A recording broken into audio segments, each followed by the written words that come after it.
बिस्मिल्लाहिर्रहमानिर्रहीम। नाजरीन, आजकल के दौर में जो महंगाई का दौर चल रहा है, इस हालात में बहुत सारे लोग परेशान हैं। बहुत सारे क्या सारे लोग परेशान हैं और ख़ुसूसन हमारे मुल्क पाकिस्तान में बहुत ज़्यादा परेशानी है। लोग भूख से मर रहे हैं, लोगों के पास रोज़गार नहीं है, लोगों के पास कोई भी तिजारत नहीं है, काम नहीं है, लोग खाने को तरसते हैं, लोगों के घरों में फाके पड़ते हैं। तो इस हालत में हम लोगों ने क्या करना है और क्या करना चाहिए, आज इस पर एक छोटी सी वीडियो है, आपने स्किप बिल्कुल नहीं करना। आप लोगों को एक वाक़या सुनाता हूँ, एक ऐसा वाक़या कि आपके रोंगटे खड़े हो जाएंगे और आप ज़रूर कहेंगे कि सुभान अल्लाह। क्योंकि अल्लाह ताला की ज़ात पर जो भी लोग तवक्कल करते हैं और अल्लाह ताला की ज़ात पर भरोसा रखते हैं, तो उन लोगों के साथ अक्सर ऐसे वाक़यात पेश आते हैं। तो अगर आपके घर में भी इसी तरह परेशानियां हैं, आपके घर में रिज़्क़ की तंगी है, आपके घर में फाके पड़ते हैं, आपके पास पैसे नहीं है, आप तंगदस्त है और बीमारियां पड़ती है आपके घर में, लेकिन इलाज करने के लिए आपके पास बंदोबस्त नहीं है, आपके पास पैसे नहीं है, तो ये वीडियो आपने स्किप नहीं करना, देखना है और आपने इससे फ़ायदा उठाना है।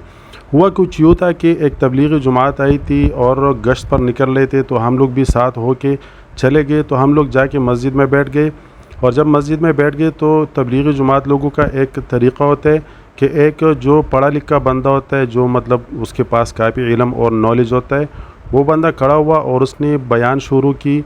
तो बयान में उसने एक वाक़या सुनाया। वाक़या कुछ यूँ था, कह रहे थे कि रायवंड में, यानी जहाँ पर बड़ा इज्तिमा होता है लाहौर में, तो रायवंड में जो सालाना इज्तिमा होता है उसमें हज़ारों नहीं लाखों लोग जमा हो जाते हैं और हर जुम्मे की रात यानी शब जुम्मे में तो उसमें हज़ारों के तादाद में लोग जमा ही हो जाते। तो उन लोगों का एक इदारा होता है, उन लोगों का एक तंजीम होता है। तो आमिर साहब कह रहे थे कि एक बार ऐसा वाक़या हुआ कि दो बंदे जो खिदमत पर लगे हुए थे और उसकी ड्यूटी थी कि वो आटा गूंदे और उससे वो रोटी बनाए, क्योंकि हज़ारों लोग होते उसके लिए आटा गूंदना और रोटी बनाना। सिर्फ दो बंदे आटे पे लगे थे कि आप लोगों ने आटे का बंदोबस्त करना है। तो उन लोगों ने जब दोपहर का खाना तैयार किया और रात के खाने के लिए जब वो लोग चले गए स्टोर रूम में, तो क्या देखते हैं कि स्टोर रूम में आटा ही मौजूद नहीं है। तो वो लोग परेशान हो गए और वापस आके जो आमिर साहब थे, जो वहाँ का बड़ा था मुहतमिम या मुंतज़िम, उससे कहने लगे कि हज़रत, यहाँ पर तो आटा मौजूद नहीं है और रात के खाने के लिए हम क्या करें। तो जो मुहतमिम था उसने गुस्से में मतलब उन लोगों को डांटा और उन लोगों को कहने लगा कि आप लोगों को क्या किसी ने नहीं बताया कि जब आटा नहीं होता तो आप लोगों ने क्या करना होता है। तो खिदमत वाले जो बंदे थे वो नए थे, तो उन लोगों को नहीं पता था। तो कह रहे थे नहीं हज़रत, हमें तो नहीं पता, क्या करें हम। तो कह रहे थे कि जाओ और 2 रकात नफल पढ़ो और उसके बाद दुआ मांगो, आप लोगों को आटा मिल जाएगा। तो जो दोनों खिदमत वाले बंदे थे वो चले गए, उन दोनों ने वज़ू बनाई और 2 रकात नफल अदा किए, बल्कि उन लोगों ने 4 रकात नफल अदा किए और उसके बाद दुआ मांगी। और जैसे दुआ मांगी तो बाहर एक गाड़ी वाले ने आवाज़ लगाई कि आ जाओ भाई, आटा उतार दो। तो दोनों चले गए दौड़ दौड़ के और 2 गाड़ियाँ बाहर आई थी।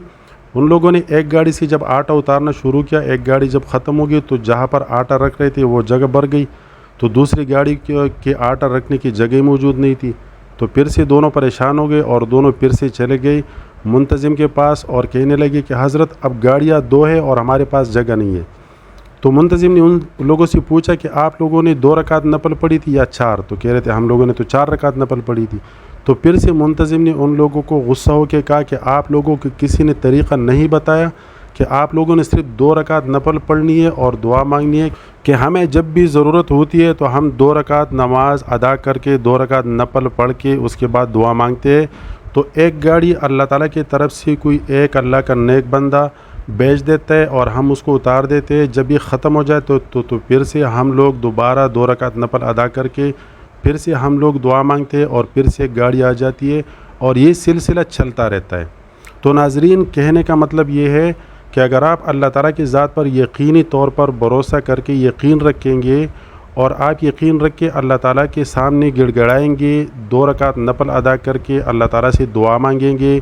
और दुआ मांगने का तरीक़ा ये होता है कि आप दुआ मांगने से पहले 3 मरतबा या 7 मरतबा दरूद शरीफ पढ़े, दरूद इब्राहीमी पढ़े या जो भी दरूद शरीफ आपको मालूम है आसानी से आप पढ़े और आप खुशूज़ों से अल्लाह ताला से दुआ मांगे, इस यकीन के साथ कि आपकी दुआ रद्द नहीं की जाएगी और आपकी जितनी भी हाजात है रिज़्क़ के मामले में या अगर आप बीमार है तो अल्लाह ताला आपकी तमाम दुआएं कबूल करेंगे।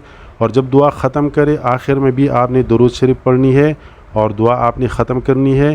اور آپ لوگوں کو ایک راز کی بات بتا دوں کہ آپ لوگوں نے جب بھی دعا مانگنی ہے تو آپ نے اجتماعی دعا مانگنی ہے، یعنی گھر میں جتنی بھی افراد ہے، خواتین، مرد حضرات، اور اگر بزرگ ہے تو تمام لوگ آپ بیٹھ کے، اور اسپیشلی خصوصی طور پر بچوں کو بٹھا کے، جب بچے دعا مانگتے ہیں نا تو دعا کبھی بھی رد نہیں ہوتی، وہ دعا فوراً قبول ہو جاتی ہے۔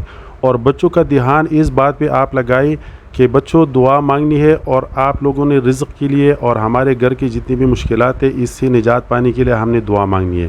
یہ طریقہ ایک بار آزمائیے اور آپ دیکھیں گے کہ آپ کے گھر کی جتنی بھی مشکلات ہیں بغیر کسی وجہ کے آپ کے تمام مشکلات حل ہو جائیں گی انشاءاللہ الرحمن۔ اگر آپ لوگوں کو یہ واقعہ پسند آیا، یہ ویڈیو آپ لوگوں کو اچھی لگی، آپ نے اس کو شیئر کرنا ہے بہت زیادہ، آپ نے اس ویڈیو کو لائک کرنا ہے، اور اگر آپ ہمارے اس چینل پر پہلی بار یا آپ نے ابھی تک سبسکرائب نہیں کیا تو گزارش ہے کہ ہمارے اس چینل کو سبسکرائب کریں، ساتھ میں گھنٹے والا بٹن دبا کے نوٹیفیکیشن آن کریں تاکہ اس طرح آپ لوگوں کو معلوماتی ویڈیوز ملتے رہی۔ جزاک اللہ۔ السلام علیکم ورحمۃ اللہ وبرکاتہ۔